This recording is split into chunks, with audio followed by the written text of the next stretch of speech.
Once upon a time in the quiet woods of Willowbrook Hollow, there lived a curious little rabbit named Pip. He had soft gray fur, twitchy ears, and a nose that wiggled every time he got into trouble, which was often. Pip's mother warned him every day, "Stay away from the old Thornberry farm. Pip, that place has secrets older than the trees." But Pip, being clever and a bit too brave, thought secret. Now, you've got my attention. Tall weeds choked the fences, and ivy curled around the broken barn like it was trying to swallow it whole. One sunny morning, while his brothers and sisters nibbled on clover, Pip hopped off toward the forbidden farm. Behind the barn, Pip found something stranger. Tiny garden gate, barely knee-high, even for a human, covered in moss and wildflowers. It creaked open when he pushed it with his nose. Flowers glowed softly like lanterns, carrots floated mid-air, and butterflies sang lullabies instead of buzzing. Inside was a garden unlike any he'd ever seen. But not just any fox. This one wore round spectacles and carried a walking stick made of twisted vines. Suddenly, a voice called out. "I'm Pip," he stammered. "I didn't mean to intrude. Who dares into the secret garden of Willowbrook Hollow? Only those who truly care for nature may enter this garden." "What do you seek here, Rabbit?" Pip spun around and saw a creature he didn't expect, a fox. Flowers wilted, vegetables sank into the ground, and the sky turned gray. The fox narrowed his eyes. Pip looked around at the magical vegetables floating above the soil. Snacks," he said sheepishly. The fox sighed. "You're no different from the others." With a flick of his paw, the garden began to change. "Most come seeking treasure, but you came curious, not greedy. Happiness. You must prove your heart," said the fox. Answer this riddle. He helped tend the garden, studied its magic, and even befriended the... "I grow without roots, bloom without light. I vanish with greed, but shine with delight. What am I?" Pip scratched his head. The fox blinked in surprise. "Correct. He wore a cardboard crown, carried a wooden sword, and believed every day should be an adventure. Suddenly, the garden came alive again, but now it pulsed with warmth and color. "You passed the test," said the fox, smiling. He introduced himself as Thistlewick, the guardian of the secret garden, placed there centuries ago by the forest spirits to protect rare plants that could heal any ailment. "But few have entered," Thistlewick said, "and none have left unchanged." From that day forward, Pip returned to Natate, but alone. The walls stretched into forests. The floor became waves, and before he knew it, he was floating in a small wooden boat toward a distant island shrouded in mist. When his mother asked where he went each day, Pip simply smiled and said, "To a place where curiosity grows, gardens and kindness blooms forever." They roared and howled, not with anger, but with loneliness. "Wait, you're the monster?" "Where the wild things are." Once upon a time, in a quiet seaside town, there lived a boy named Max, a whirlwind in sneakers. But sometimes Max's wildness got him into trouble. One rainy afternoon, after knocking over his sister's tower of books and chasing the cat around the house, his mom sighed and said, "Max, go to your room until you can behave like a human being, not a monster." Max stomped off, grumbling under his breath, "I am a human, just a royal one." That night, as thunder rumbled outside, Max's room began to change. He had arrived at the Island of Echoes. There, towering creatures awaited him, horns like tree branches, fur like moss, eyes glowing like lanterns. "You are the king we've been waiting for," bellowed a creature with antlers and tears in his eyes. "I am." Max blinked. "Yes, you must help us find our lost voices," said another, her voice trembling like wind chimes. Max tilted his head. "Once upon a time, in a quiet seaside town, there lived a boy named Max, a whirlwind in sneakers. He wore a cardboard crown, carried a wooden sword, and believed every day should be an adventure. But sometimes Mac's wildness got him into trouble. One rainy afternoon, after knocking over his sister's tower of books and chasing the cat around the house, his mom sighed and said, "Max, go to your room until you can behave like a human being, not a monster."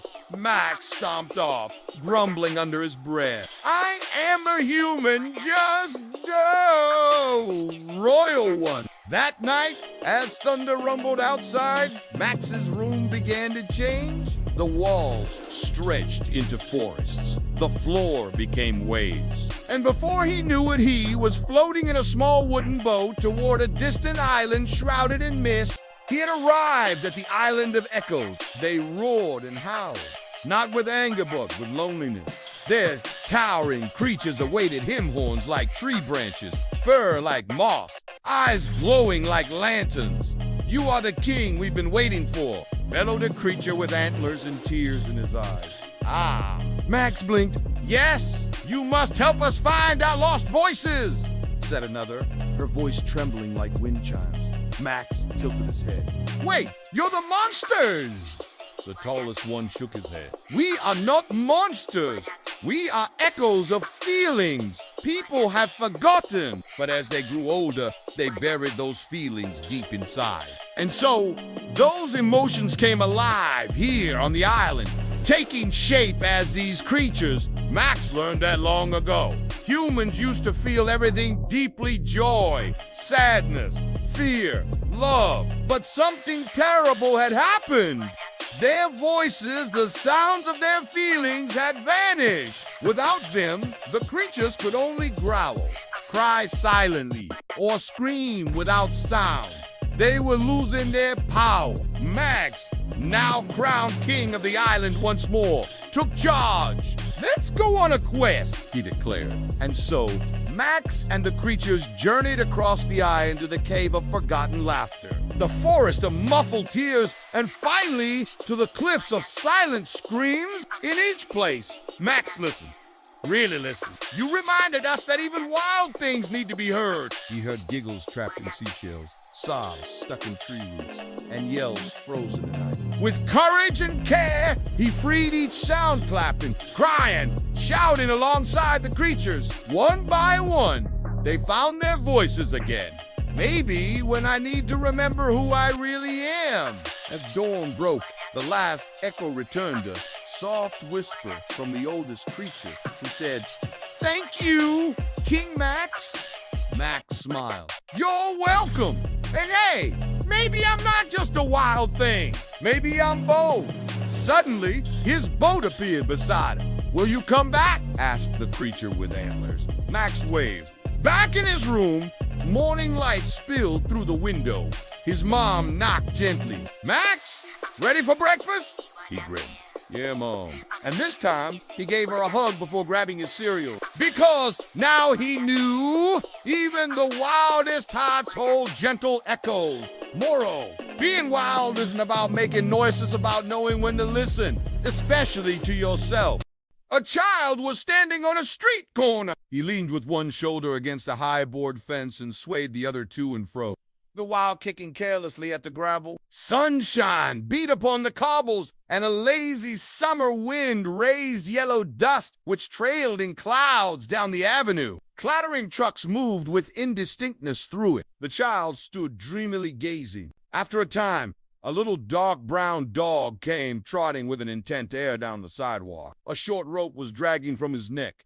Occasionally, he trod upon the end of it and stumbled. He stopped opposite the child, and the two regarded each other. The dog hesitated for a moment, but presently he made some little advances with his tail. The child put out his hand and called him. In an apologetic manner, the dog came close, and the two had an interchange of friendly pairings and the dog became more enthusiastic with each moment of the interview, until with his gleeful caperings he threatened to overturn the child, whereupon the child lifted his hand and struck the dog a blow upon the head. This thing seemed to overpower and astonish the little dark brown dog, and in his eyes he offered a small prayer to the child. He looked so comical on his back and holding his paws peculiarly that the child was greatly amused and gave him little taps repeatedly to keep him safe. But the little dark brown dog took this chastisement in the most serious way, and no doubt considered that he had committed some grave crime,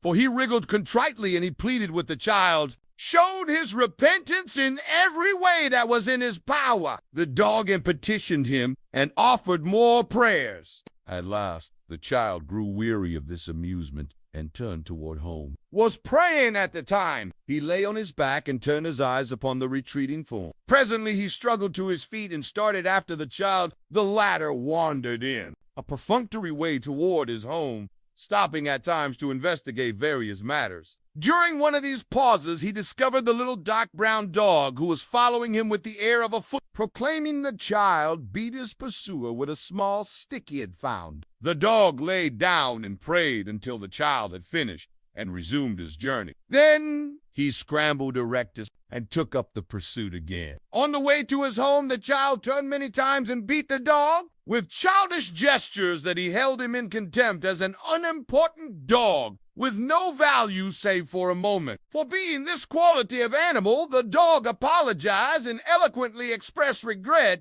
but he continued stealthily to follow the child. Manna grew so very guilty that he slunk like an assassin. When the child reached his doorstep, the dog was industriously ambling a few yards in the rear. He became so agitated with shame when he again confronted he made a swift child that he forgot the dragging rope. He tripped upon it and fell forward. The child sat down on the step and the two had another interview. During it, the dog greatly exerted himself to please the child. He performed a few gambols with such abandon that the child suddenly saw him to be a valuable thing. Avaricious charged and seized the rope. He dragged his captive into a hall and up many long stairways in a dark tenement. The dog made willing efforts, but he could not hobble very skillfully up the stairs. He dragged his acquirement to the door of his home, and finally, because he was very small and soft, and at last the pace of the engrossed child grew, so the child was energetic that the dog became panic-stricken. In his mind, he was being dragged toward a grim unknown. His eyes grew wild with the terror of it. He began to wiggle his head frantically and to brace his legs. The child redoubled his exertions. They had a battle on the stairs. Scorn was leveled at him from all eyes, so victorious, because he was completely absorbed in his purpose and because the dog was very small. Triumph across the threshold. No one was in. The child sat down on the floor and made overtures to the dog. These the dog instantly accepted. He beamed with affection upon his new friend. Short time they were firm and abiding comrades. When the child's family appeared, they made a great row. The dog was examined and commented upon and called names. Then he became much embarrassed and drooped like a scorched plant. But the child went sturdily to the center of the floor and, at the top of his voice, championed dog. It happened that he was roaring protestations with his arms clasped about the so it came to dog's neck. When the father of the family came in from work, the parent demanded to know what the blazes they were making the kid howl for. It was explained in many words that the infernal kid wanted to introduce a disreputable dog into the family. A family council was held. On this depended the dog's fate, but he in no way heeded, being busily engaged in chewing the end of the child's dress. The affair was quickly ended. The father of the family, it appears, was in a particularly savage temper that evening, and when he perceived that it would amaze and anger everybody if such a dog were allowed to remain, he decided that it should be. So, the child, crying softly, took his friend off to a retired part of the room to hobnob with him, while the father quelled a fierce rebellion of his wife. Passed that the dog was a member of the household. One sunny morning, just as the first light touched the leaves, a tiny egg wiggled, then cracked open. Out came a very small, very hungry baby caterpillar named Crawley. Me, he said, sniffing the air. What's for breakfast? He crawled across the leaf and found a bright red apple. He nibbled one hole, but he was still hungry. Then he met someone unexpected, said a soft voice. Crawley looked up. It was a ladybug wearing a tiny backpack. My name is Luna, she said. I'm on a journey to find the color garden. They say it helps creatures become who they're meant to be. The what? Crawley asked. A magical place where every color grows into something new, Luna explained. Crawley's tummy growled. I'm not looking for magic. I'm looking for food. And so began their adventure. Monday, Crawley ate through one red apple, but he was still hungry. Tuesday, he ate through 2 orange carrots, still hungry. Wednesday, he ate through 3 yellow bananas, still hungry. Thursday, he ate through 4 green grapes and 5 blueberries and 6 chocolate cakes and 7 fizzy drinks and 8 salty chips and 9 sugary donuts and 10 jelly beans. Phew, Crawley sighed. That was a lot of food. He felt a little sick and a little sad. I ate everything, he whispered, but I'm still not full. Luna landed on his back. Sometimes, she said gently, you need more than snacks to feel better. Crawley didn't answer. He just curled into a tight ball. A few days passed. Something strange happened. Crawley felt warm inside. His skin shimmered. He wrapped himself in a silken cocoon and waited and waited. Inside the cocoon, Crawley dreamed. He dreamed of colors flying like birds, of Luna showing him the way, of dancing in the wind, of seeing the world from above. When he finally emerged, he was no longer crawling the caterpillar. He was a beautiful butterfly. Wings of blue and gold fluttered in the breeze. He flapped once. Then again, I can fly, he gasped. And there was Luna, waiting with a smile. Welcome to the color garden, she said. Around them bloomed flowers of every hue, glowing softly in the sunlight. Crawley landed beside her. I thought I needed food, he said quietly. But I think I needed this instead, Luna nodded. Growth comes in many flavors. In the bosom of one of those spacious coves which indent the eastern shore of the Hudson, at that broad expansion of the river denominated by the ancient Dutch navigators the Tappan Zee, and where they always prudently shortened sail and implored the protection of St. Nicholas when they crossed, there lies a small market town or rural port, which by some is called Greensburg, but which is more generally and properly known by the name of Tarrytown. This name was given, we are told, in former days, by the good housewives of the adjacent country, from the inveterate propensity of their husbands to linger about the village tavern on market days. Be that as it may, I do not vouch for the fact, but merely advert to it for the sake of being precise and authentic. Not far from this village, perhaps about 2 miles, there is a little valley, or rather lap of land among high hills, which is one of the quietest places in the whole world. A small brook glides through it, with just murmur enough to lull one to repose, and the occasional whistle of a quail or tapping of a woodpecker is almost the only sound that ever breaks in upon the uniform tranquility. I recollect that, when a stripling, my first exploit in squirrel shooting was in a grove of tall. I had wandered into it at noontime, when all walnut trees that shades one side of the valley, nature is peculiarly quiet, and was startled by the roar of my own gun as it broke the Sabbath. Stillness around, and was prolonged and reverberated by the angry echo. If ever I should wish for a retreat, whither I might steal from the world and its distractions, I dreamed quietly away the remnant of a troubled life. I know of none more promising than this little valley. From the listless repose of the place and the peculiar character of its inhabitants, who are descendants from the original Dutch settlers, this sequestered glen has long been known by the name of Sleepy Hollow, and its rustic lads are called the Sleepy Hollow Boys throughout all the neighboring country. A drowsy, dreamy influence seems to hang over the land and to pervade the very atmosphere. Some say that the place was bewitched by a German doctor during the early days of the settlement. Others, that an old Indian chief, prophet, or wizard of his tribe held his powwows there before the country was discovered by Master Hendrik Hudson. Certain it is, the place still continues under the sway of some the whole witching power.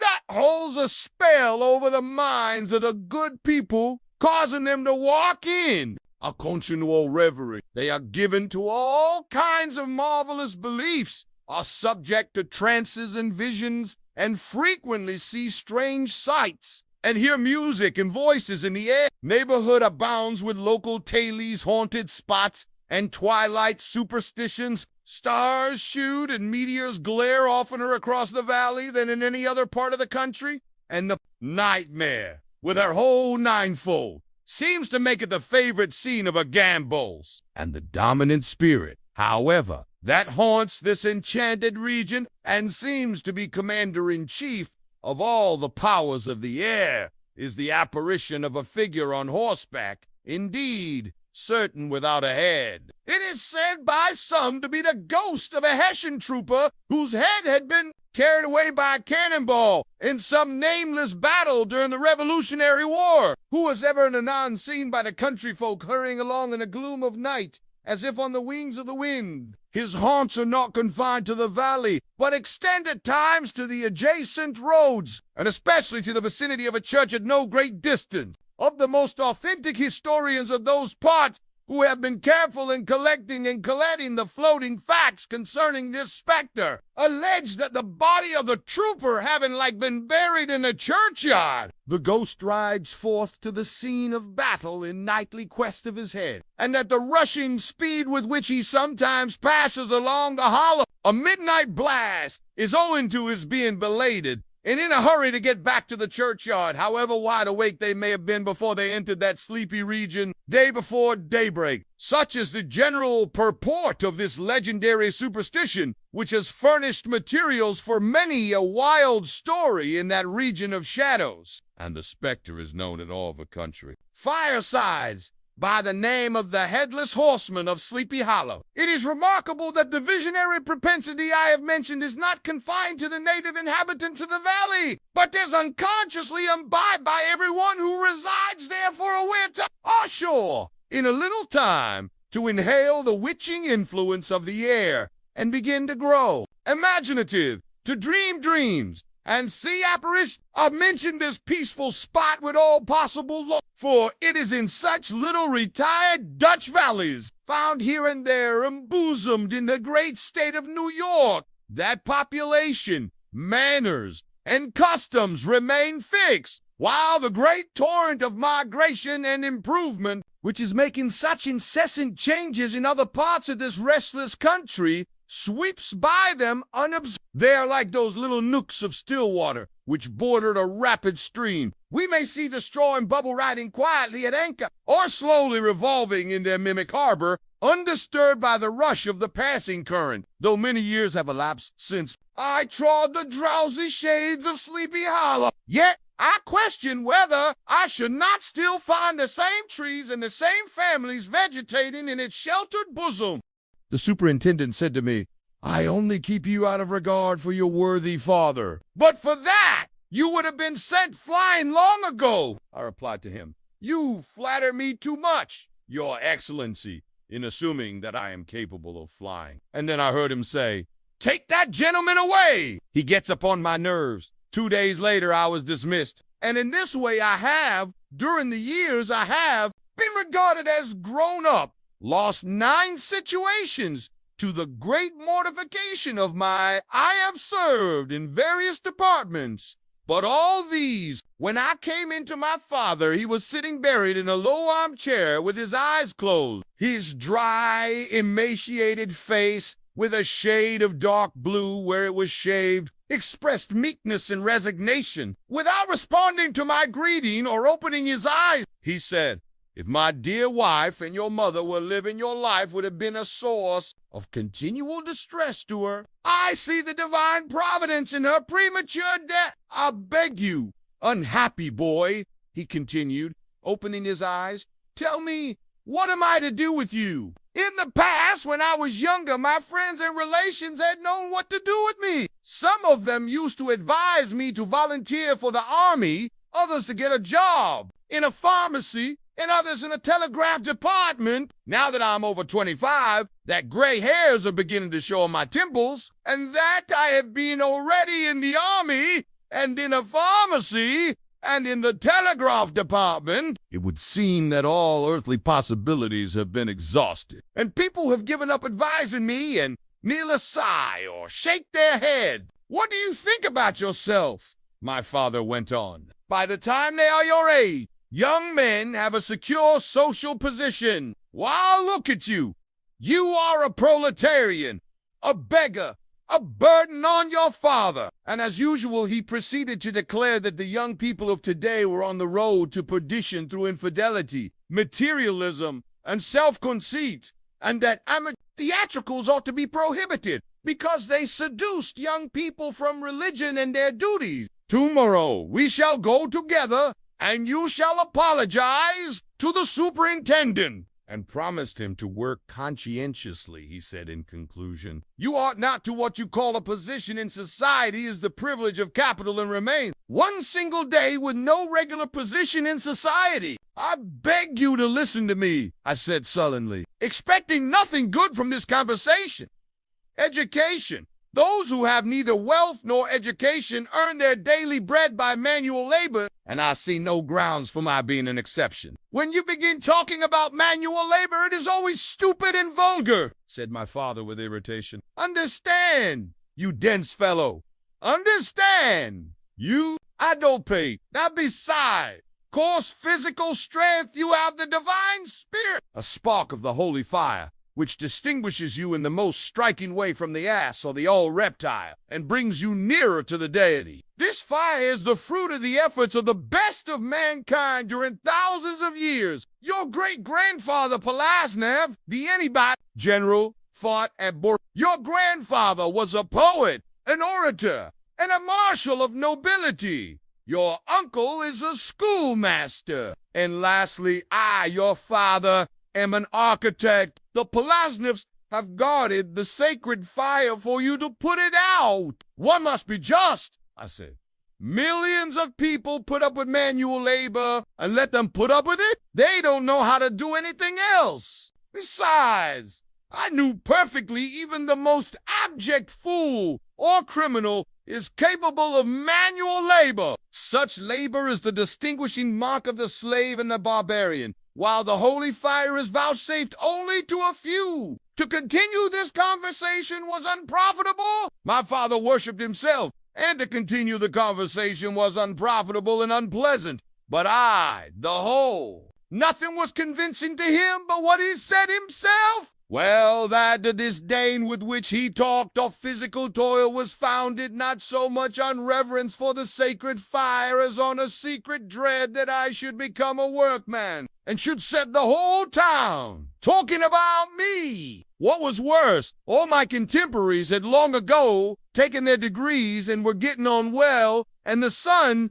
of the manager of the state bank was already a collegiate assessor, while I, his only son, was nothing. Still sat on and feebly retorted, hoping that I might at last be understood. Constantly questioned, of course, was clear and simple, and only concerned with the means of my earning my living. But the simplicity of it was not seen, and I was talked to in mawkishly rounded phrases of Borodino, of the sacred fire, of my uncle, a forgotten poet who had once written poor and artificial verses. I was rudely called an adulpit and a dense fellow, and how I longed to be understood. In spite of everything, I loved my father and my sister, and it had been my habit from childhood to consult them. Habit so deeply rooted that I doubt whether I could ever have got rid of it. Whether I were in the right or the wrong, I was in constant dread of wounding them, afraid that my father's thin neck would turn crimson, and that he would have a stroke,